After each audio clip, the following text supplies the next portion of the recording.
تام مکلینتاک: سر مار جنگ افروزی در تهران است.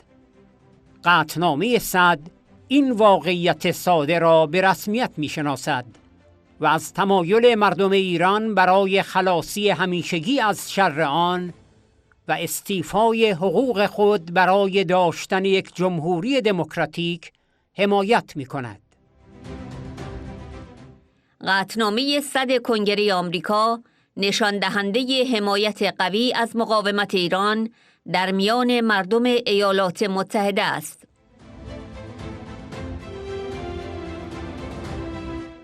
کنگره بارها با تلاش‌های آخوندها برای به حاشیه راندن، تفرقه انداختن، بی‌اعتبار کردن و سرکوب جنبش آزادی ایران و به ویژه نیروی محرکه آن مجاهدین خلق مخالفت کرده است. کنگره بارها خواستار حمایت از ناراضیان ایرانی در اشرف، هم در عراق و هم بعداً در آلبانی شده است. Ladies and gentlemen, I want to welcome all of you to this very important briefing on Iran policy, to this conference in this solemn hour for the cause of freedom, peace, and security throughout the world. I want to particularly thank my constituents who've traveled across the country from California's 5th Congressional District to be here today as well. The events of October 7th were a jarring reminder of the ruthlessness, the barbarity, and the inhumanity of the forces that are arrayed and organized and financed by the illegitimate and criminal regime in Tehran. It's no coincidence that at the same time the Iranian regime released its proxies to commit atrocities in neighboring countries, that it has also increased its oppression against its own people at home. We are seeing the number of executions of Iranian citizens increase dramatically. We're seeing the misuse of its judiciary against its own citizens. Every day that this regime goes on, the threat to the safety and security not only of the people of Iran, but the entire region increases. And this threat will continue until the mullahs are overthrown and brought to justice for their crimes against humanity. When I first introduced House Resolution 100 back in 2022, I joined Iranian Americans and dozens of my bipartisan colleagues to highlight this reality. The head of the snake is in Tehran. This resolution recognizes this simple fact and expresses support for the Iranian people's desire to rid themselves of it for all time and to establish their right to a democratic, free, secular, prosperous, and non-nuclear republic. Within just a few months of introducing this measure, a bipartisan majority of the entire U.S. House of Representatives joined not merely as supporters, but as co-sponsors. That's a profound statement of the strong support that the Iranian resistance has among the people of the United States.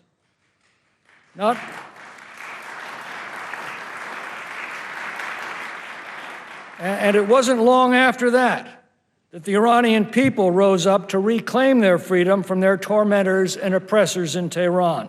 The message of the uprising, like that of House Resolution 100, is unambiguous. The Iranian people want regime change.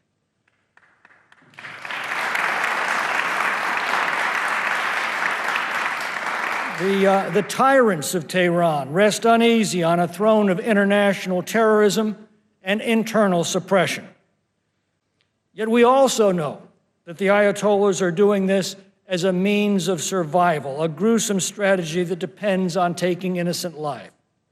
The mullahs seek carnage outside of Iran so they can divert attention from their own weakness inside of Iran as they kill and torture the tens of thousands of protesters that they've imprisoned since the 2022 protests began. That's why the regime in Tehran is not interested in peace in the region. For as long as it's in power, peace will be impossible to achieve. So what should U.S. policy look like, particularly in light of ongoing protests, rising executions, and the regime's direct role in terrorism inside and outside of Iran. Well, the free world must recognize that the people of Iran want this regime gone in its entirety. And to help them, the United States must adopt two policies outlined by former Secretary of State Mike Pompeo at a meeting with Mrs. Maryam Rajavi just hours before the October 7th attack occurred in the Middle East. First, the United States must put maximum pressure on the regime in Tehran.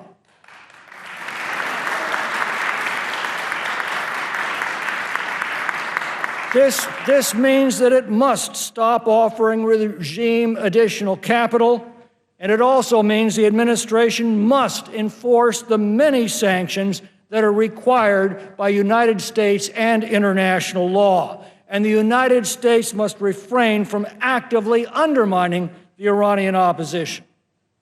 Second, the United States government must provide maximum political and moral support to the Iranian people and adopt the steps outlined by measures such as House Resolutions 100 and 627.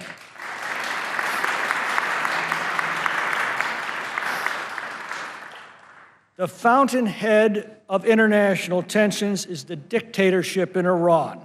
It is funding the most extensive terrorist network in history. The sanctions against Iran were producing a growing popular resistance to the regime, yet each time the opposition was about to boil over, President Obama and later Mr. Biden took billions of dollars owned by the Iranian people and instead turned them over to the oppressors of the Iranian people. Biden's refusal to enforce sanctions has meant more than $30 billion of revenues to Iran. The American government was about to release another $6 billion when the attack on Israel embarrassed them to at least temporarily back down. We must understand that when this government releases money to Iran or relaxes the enforcement of sanctions, it is funding the very terror operations directed against the Iranian people, the people of Israel, and someday soon, I am afraid, against the people of the United States. When we leave our borders wide open, we are creating an open pathway for terrorists into our country that daily practice such horrors on their own people and who aspire to unleash it against America. I have known the Iranian opposition for many years, and I've seen the strong bipartisan support for it that has been expressed time and time again in the U.S. Congress. Congress has repeatedly opposed attempts by the mullahs to marginalize, divide, discredit, and suppress the Iranian freedom movement, and particularly its driving force, the MEK. The Congress has repeatedly called for the protection of Iranian dissidents at Ashraf, both in Iraq and later Albania. We have seen that support manifest with the removal of the unfair sanctions against MEK, not only by this country, but by so many European governments as well. These efforts are part of a growing realization that the Iranian resistance must be united and that freedom-loving people around the world must rally behind them.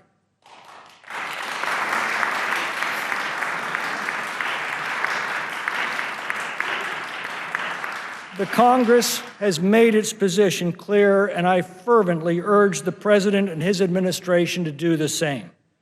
The world will never be safe from international terrorism as long as the Iranian regime holds power. And in this season, in which we fervently pray for peace, it is essential that we back those prayers with action to remove the principal threat to peace in the world today.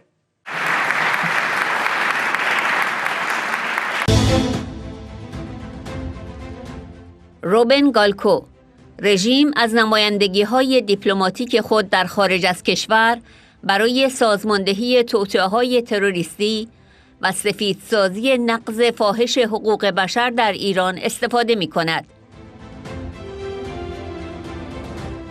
این مسئولیت مشترک ماست که اطمینان حاصل کنیم آرزوهای مردم ایران برای یک ایران دموکراتیک مبتنی بر جدایی دین و دولت و غیر هسته‌ای محقق می شود.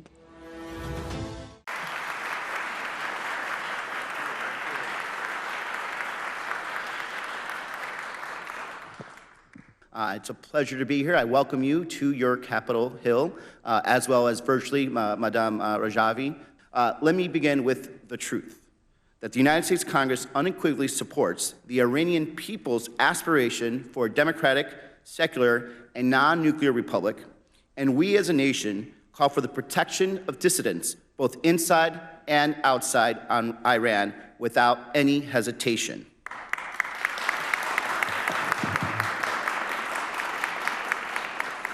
For decades, the Iranian regime has silenced, persecuted, and killed those who push for a free Iran.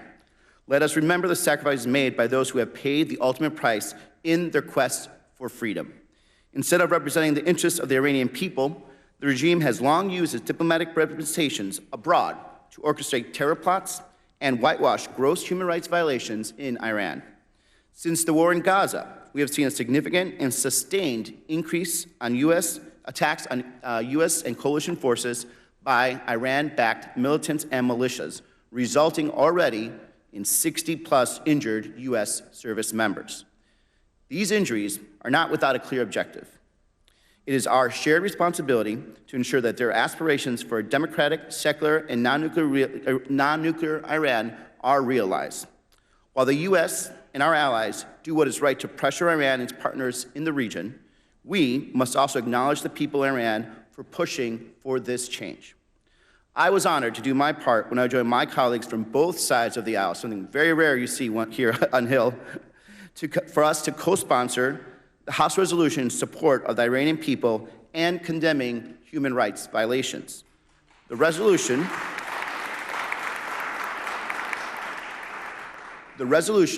demands free and open elections, economic restructuring to promote innovation, equal rights for all regardless of gender, religion, or ethnicity, and preventing Iran from acquiring nuclear weapons. But we must continue to do more. That's why I push Secretary Blinken and Yellen alike to stem the flow of illicit Iranian oil sales to China, and called on Secretary Blinken to use his power at the State Department to respond to Iran's failure to comply with the IAEA. We're keeping up the pressure, and by continuing the fight for the Iranian people, the light of freedom at the end of the tunnel will become brighter and brighter. Thank you for being here today. God bless.